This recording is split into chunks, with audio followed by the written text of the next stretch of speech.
Sa ngalan ng Ama at ng Anak at ng Espiritu Santo. Amen.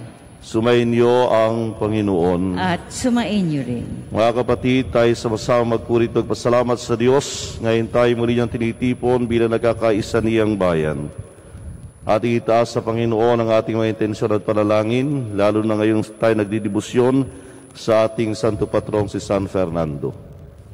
Upang maging karapat-dapat tayo sa pagdiriwang ating pagsisihan ang ating mga nagawang kasalanan.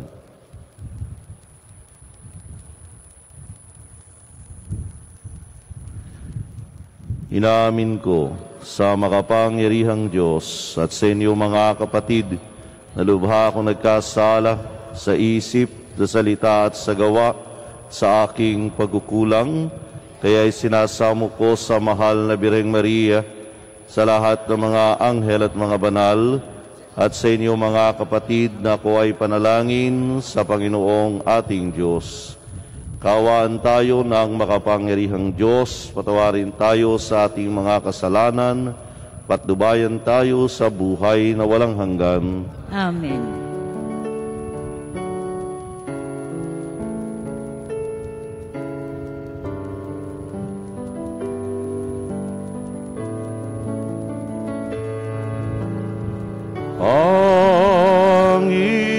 Panginoon, kaawaan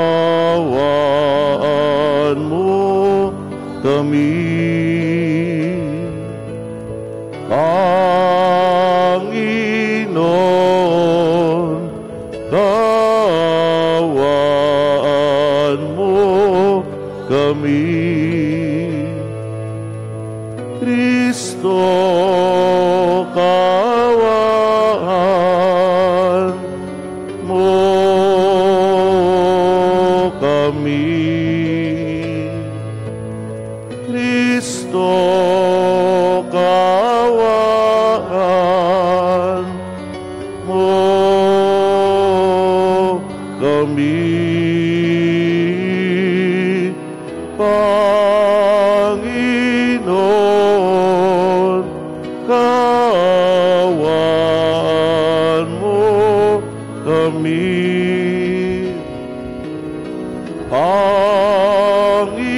Panginoon, kaawaan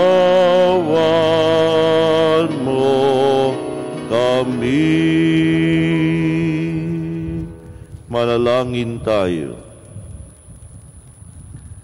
Ama naming makapangyarihan, ang iyong dakilang pagkamaawain ay nangingibabaw sa aming ginagawang kabutihan at idinadaing na mga kahilingan.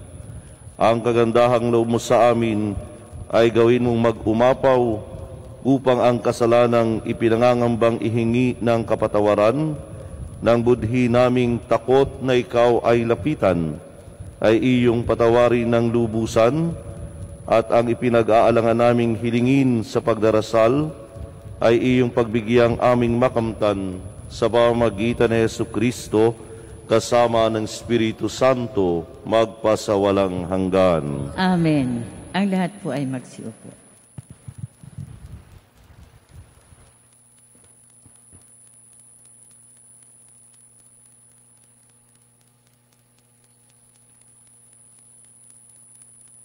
Pagbasa mula sa sulat ni Apostol San Pablo sa mga taga-Galasya.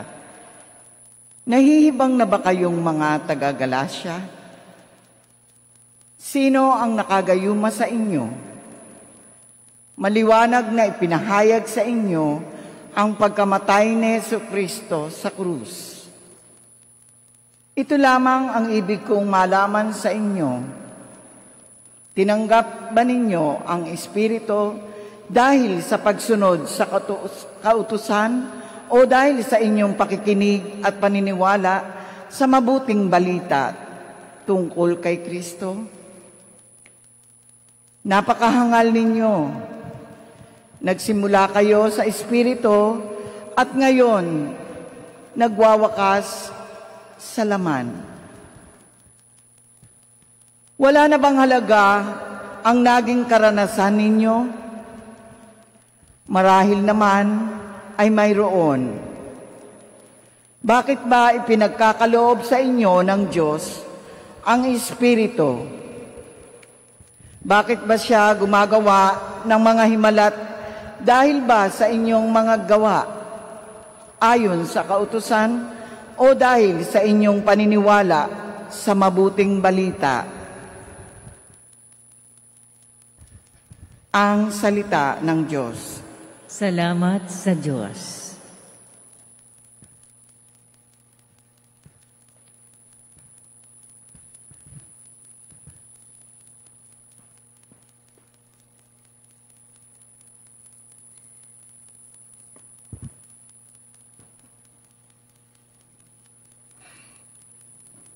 Poong Diyos ay purihin, nilingap niya ang Israel.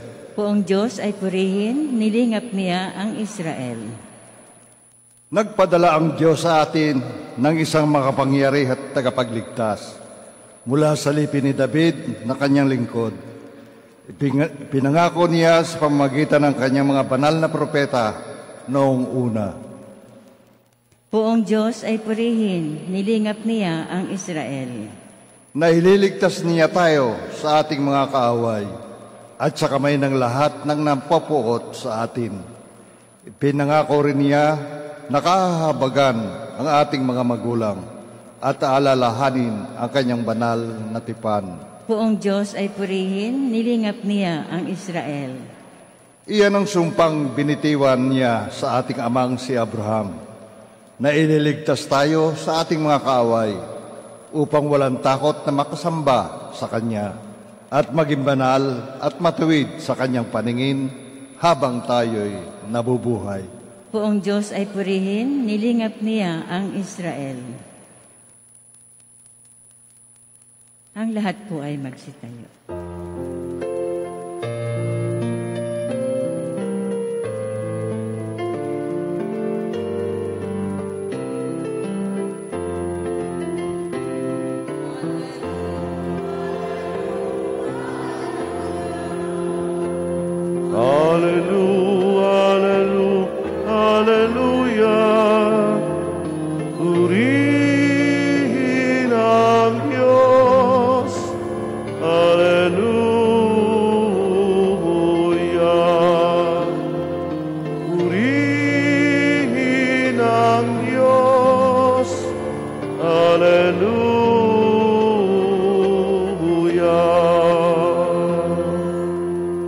Sumainyo ang Panginoon. At sumainyo rin. Ang mabuting balita ng Panginoon ayon kay San Lucas. Papuri sa iyo, Panginoon. Noong panahong iyon, sinabi ni Jesus sa kaniyang mga alagad, "Ipalagay natin na ang isa sa inyo'y nagpunta sa isang kaibigan isang hating gabi at nagsabi, 'Kaibigan, bigyan mo muna ako ng 3 tinapay. Dumating kasi ang isa kong kaibigang naglalakbay at wala akong maihain sa kanya.' At ganito naman ang sagot ng kanyang kaibigan sa loob ng bahay, 'Huwag mo nga akong gambalain. Nakatrangka na ang pinto at nakahiga na kami ng aking mga anak. Hindi na ako makababangon pa upang bigyan kita ng iyong kailangan. Sinasabi ko sa inyo, hindi man siya bumangon dahil sa kanilang pakipagkaibigan, babangon siya upang ibigay ang hinihingi ng kaibigan sa pagpupumilit nito. Kaya sinasabi ko sa inyo, humingi kayo at kayo bibigyan. Humanap kayo at kayo makasusumpong. Kumato kayo at ang pinto'y bubuksan para sa inyo. Sabagat tumatanggap ang bawat humihingi, nakasusumpong ang bawat humahanap, at binubuksan ang pinto sa bawat kumakatok. Kayong mga ama, bibigyan ba ninyo ng ahas ang inyong anak kung humihingi ng isda? Bibigyan ba niyo siya ng alakdan kung siya'y humihingi ng itlog? Kung kayong masasama ay marunong magbigay ng mabubuting bagay sa inyong mga anak, gaano pa kaya ang inyong amang nasa langit? Ibibigay niya ang Espiritu Santo sa mga humihingi sa Kanya. Ang mabuting balita ng Panginoon. Pinupuri ka namin, Panginoong Heso Kristo. Ang lahat po ay magsiupo. Magandang umaga po sa inyong lahat. Magandang umaga din po, Pa. Kayo din po sa nakikisa sa atin through live streaming. Magandang umaga po sa inyo. Karaniwan po nating narinig, sinasabi sa atin ng mga matatanda, kapag may tiyaga, may nilaga. Ibig sabihin lamang sa pagkatiyaga, may tagumpay na mapapala. Kaya nga ito'y parang encouragement sa atin na sa kabila ng kawalan, tayo ay magpapatuloy ng ating gawain. Huwag susuko, magtsatsaga, at tayo umaasa, nagtitiwala na mayroong magandang kahihinatnan ang lahat. Kung ating pong titingnan at pagninilayan ang ating binasang Ebanghelyo, dalawang bagay ang ipinapaalaala sa atin, pagtsatsaga at pagtitiwala. Ang unang pagtsatsaga ay ipinapaalaala sa atin ang tungkulin natin, lalo't higit sa ating pananalangin, na ito ang ipinaalaala ni Jesus. Tayo'y magtsatsaga sa kabila ng kumisan, tila hindi pinapakinggan ang ating panalangin. Maaring matagal na tayong humihingi ng biyaya, pero tila wala pa magpahanggang ngayon. Maganda po ang ginamit ni Jesus na paghahalimbawa sa katsagaan. Ginamit niya yung karaniwang nangyayari sa Palestina. Dumarating po ang mga manlalakbay na walang katiyakan kung anong oras. Karaniwan ang mga manlalakbay, umaalis sila ng gabi.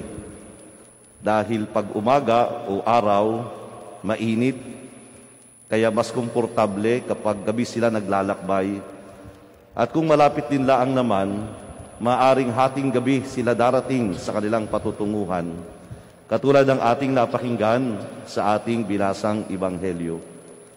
At isa pong katangian ng mga taga-silangan, at ito'y katangian din natin, tayo po ay hospitable. Para sa mga taga-silangan, ang pagtanggap ng isang bisita ay isang napakabanal na tungkulin o sacred obligation.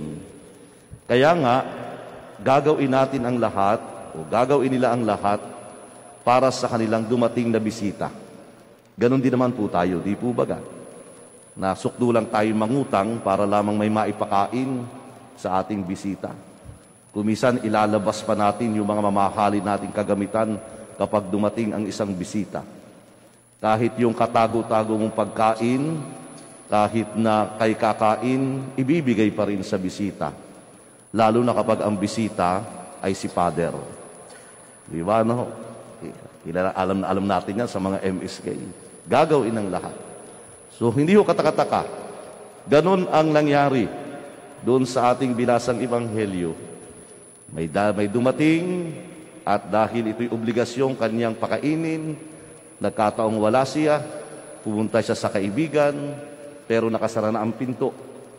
Sa Palestina po, pag nakasara na ang pinto, hindi na pwedeng buksan. Kasi kapag ikaw ay kumilos, magigising ang iyong mga kasama sa loob ng bahay. Dahil sila natutulog ng tabi-tabi, maliit lang ang kanilang tahanan. Pero yung kaibigan talagang nagpupumilit. Siguro po, katok ng katok. Siguro hindi tumitigil. At dahil siya ay maingay na, maaaring nagising na rin ang mga natutulog sa bahay. Kaya hindi dahil sa pakipagkaibigan, kundi dahil sa katsagaan, babangon at babangon ang kanyang hinihingan at siya'y bibigyan. So dito po natin makikita yung bunga ng pagtsatsaga. Pero magandang tingnan din yung sa bahagi ng kanyang hinihingan. Itong taong ito, nagtiwala siya na hindi siya pababayaan. Nagtiwala siya na siya'y tutugunan sa kanyang pangangailangan. At sabi ni Jesus, kung yun nga, tumugon sa pangailangan ng kaibigan, yung masamangang ama tumutugon sa pangailangan ng anak, gano'n pa kaya ang Diyos? Kapag tayo nagtsatsaga, nagtitiwala na hindi tayo pababayaan ng Diyos, masusumpungan natin ang ating hinahanap. Mararamdaman natin na tayo'y bibigyan at bubuksan. Pero siguro tatanong po natin, bakit po ang tagal-tagal ko nang humihingi? Bakit hanggang ngayon hindi pa ibinibigay ng Diyos ang aking ipinapanalangin? Wala hong panalangin na hindi pinakinggan ng Diyos. Lahat ay pinapakinggan ng Diyos. Lamang, hindi doon sa katulad ng ating inaasahan. Hindi doon sa ating gusto. Ang Diyos ay tumutugon sa panalangin sa paraan na gusto niya. Sa paraan na alam niya na makabubuti sa atin. Sa paraan na alam niya kung kailan ibibigay. Kaya huwag po tayong mawawalan ng pag-asa. Huwag kayong mawawalan ng pagtsatsaga. Patuloy na magdarasal. Pero meron pa ring warning ho ang Diyos. Baka naman yung iyong hinihingi ay hindi mo naman talaga kailangan, ay wag mo nang hingin. Baka naman ikaw 60 anyos na humihingi ka pa ng asawa. Hindi na ibibigay sa iyo ng Diyos yun. Baka naman kung ano-ano lang ang iyong hinihingi. Kapag ikay nagdadasal, ang iyong hilingin, hindi lamang yung sa iyong kapakinabangan, kung hindi sa kabutihan ng kapwa at sa kapurihan ng Diyos. Doon mas lalong magkakaroon ng katuparan ang ating mga panalangin, ang ating pagsamo sa Kanya. Kaya patuloy po tayong magdasal, patuloy nating hilingin ang biyaya ng Diyos sa tulong ng ating Santo Patrong si San Fernando. At huwag titigil sa pagtsatsaga. Dahil sa pagtsatsaga, may pagtitiwala. At sa pagtsatsaga at pagtitiwala, may pagpapala.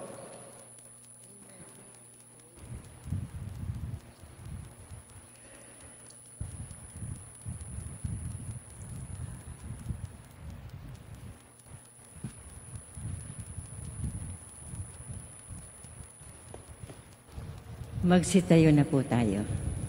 Mga kapatid, nangako si Kristo sa atin, humingi at kayo bibigyan. Lumapit tayo sa ating Amang nasa langit na may kapanatagan at pananalig. Ang tugon natin, Panginoon, dinggin mo ang aming panalangin. Panginoon, dinggin mo ang aming panalangin. Bilang simbahan, naway talaga natin ang ating mga sarili sa tunay at malalim na buhay panalangin. Manalangin tayo. Panginoon, dinggin mo ang aming panalangin. Ang mga taong labis na abala, naway matutong maging bahagi ng kanilang mga gawain ang pananalangin. Manalangin tayo sa Panginoon. Panginoon, dinggin mo ang aming panalangin. Tayo naway patuloy na manalangin kahit na gaano kabigat ang ating kasiraan ng loob dahil sa mga pagsubok sa buhay. Manalangin tayo. Panginoon, dinggin mo ang aming panalangin. Ang mga may sakit, naway magkaisa sa kanilang pananalangin at sakripisyo sa mga pagpapakasak ni Kristo. Manalangin tayo. Panginoon, dinggin mo ang aming panalangin. Ang mga tapat na yumao, naway muling mabuhay kay Kristo. Manalangin tayo. Panginoon, dinggin mo ang aming panalangin. Makapangyarihang Diyos, sigit pa sa aming mga imahinasyon ang iyong kabutihang loob at sa mga pamaraang hindi namin maunawaan, pakinggan mo nawa ang panalangin itinataas namin sa iyo sa pamagitan ni Kristong aming Panginoon. Amen. Magsiupo na po ang lahat.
Magsitayo na po ang lahat. Manalangin kayo mga kapatid upang bagahain natin kalugdan ng Diyos amang makapangyarihan. Tanggapin nawa ng Panginoon itong paghahain sa iyong mga kamay, sa kapurihan at karangalan, sa ating kapakinabangan at sa buong sambayan niyan banal. Ama naming lumikha, tanggapin mo ang paghahain ng mga alay na iyong inihabilin at sa pagdiriwang ng dapat naming ganapin, ang kabanalan ng iyong pagliligtas naway sumaamin sa pamamagitan ni Jesucristo kasama ng Espiritu Santo magpasawalang hanggan. Amen. Sumainyo ang Panginoon. At sumain niyo rin. Taas sa Diyos ang inyong puso at diwa. Itinaas na namin sa Panginoon. Pasalamatan natin ang Panginoong ating Diyos. Marapat na siya ay pasalamatan. Ama naming makapangyarihan, tunay ngang marapat na ikaw ay aming pasalamatan. Sa iyong paglingap at kagandahang loob, ang tao'y nilikha mo't pinangasiwa sa sansinukob. Sangad mong sa iwastong lubos ay pinagdusa mo sa kanyang pagtalikod.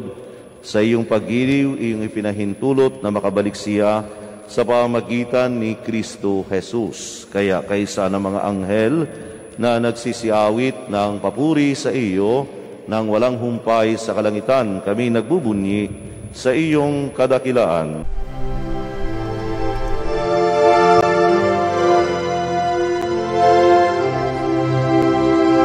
Santo, Santo, Santo, Panginoong Diyos makapangyarihan, napupuno ang langit at lupa ng kalwalhatian mo.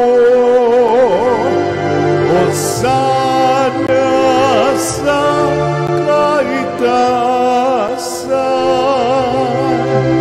pinagpalang na paririto sa ngalan ng Panginoon. Hosana sa kaitaasan.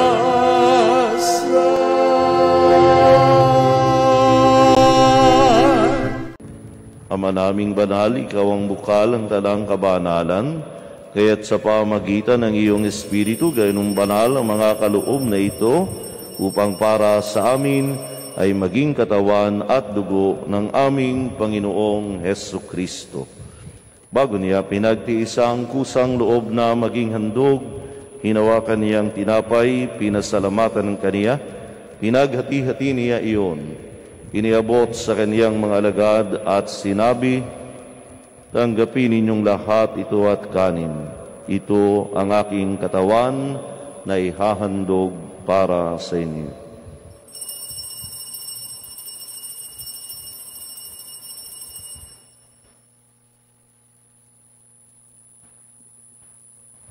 Gayon din naman, nung matapos ang hapunan, hinawakan niya ang kalis, muli kaniyang pinasalamatan. Iniabot niya ang kalis sa kaniyang mga alagad at sinabi, tanggapin ninyong lahat ito at inumin. Ito ang kalis ng aking dugo, ng bago at walang hanggang tipan. Ang aking dugo na ibubuhos para sa inyo't para sa lahat sa ikapagpapatawad ng mga kasalanan. Gawin ninyo ito sa pag-alala sa akin.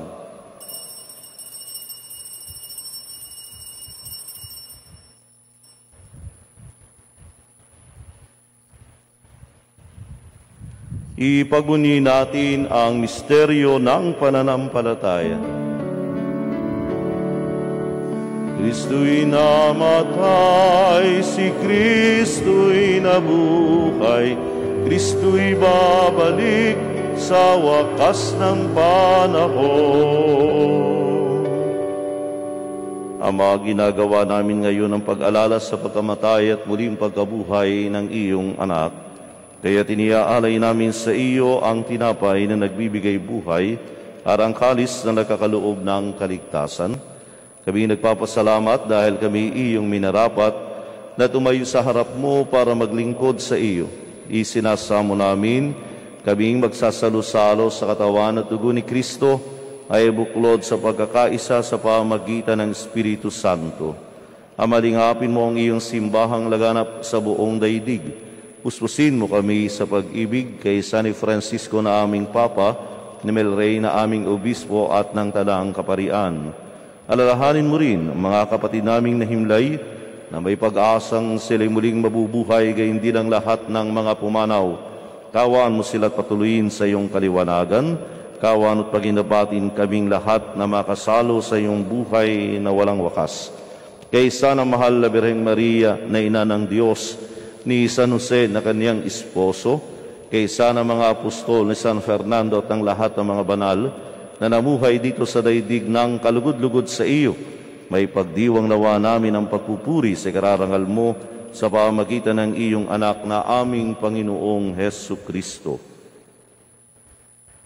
Sa pamamagitan ni Kristo, kasama niya at sa Kaniyang lahat ng parangal, papuri sa iyo, Diyos Amang makapangyarihan, kasama ng Espiritu Santo, magpasawalang hanggan.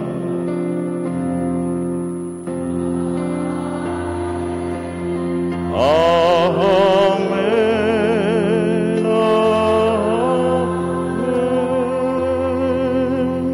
Magsitayo po ang lahat.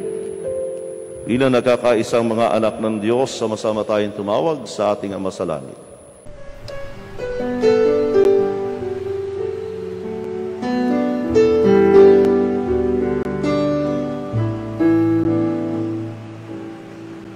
Ama namin, sumasalangit ka, sambahin ang ngalan mapasamin ang kaharian mo, sundin ang loob mo dito sa lupa para nang sa langit. Bigyan mo po kami ngayon ng aming kakanin sa araw-araw at patawarin mo kami sa aming mga sala.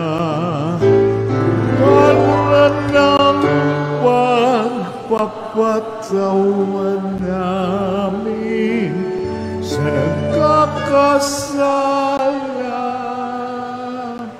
sa amin, at huwag mo kaming ipagdulot sa tukso, at yadya mo kami sa lahat ng masama. Inihiling namin kami adya sa lahat ng masama, pagkalooban ng kapayapaan araw-araw, iligtas sa kasalanan, ilayo sa lahat ng kapahamakan, samantalang aming pininanabikan ang dakilang araw ng pagpapahayag ng tagapagligtas naming si Hesu Kristo.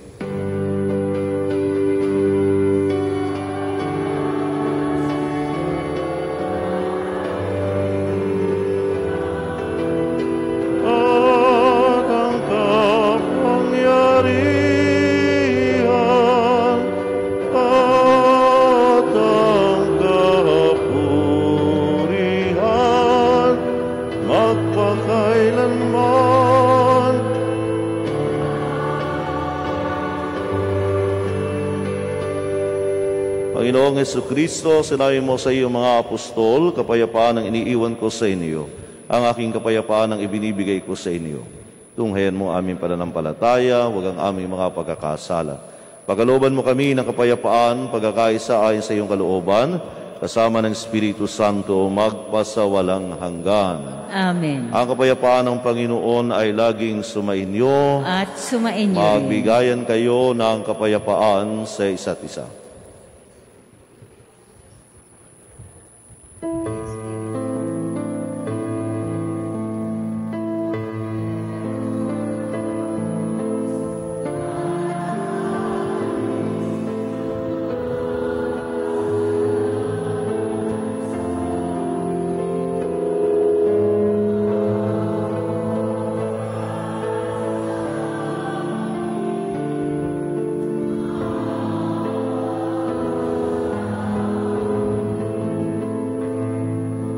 Kordero ng Diyos na nag-aalis sa mga kasalanan ng sanlibutan, maawa ka sa amin, maawa ka sa amin. Kordero ng Diyos na nag-aalis ng mga kasalanan ng sanlibutan, ipagkaloob mo sa amin ang kapayapaan. Ang lahat po ay magsiluhod. Ito si Kristo ang Kordero ng Diyos. Ito ang nag-aalis ng kasalanan ng sanlibutan. Mapalad tayong inaanayahan sa kaniyang piging. Panginoon, hindi ako karapat-dapat na magpatuloy sa iyo. Ngunit sa isang salita mo lamang ay gagaling na ako.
Magsitayo na po tayo.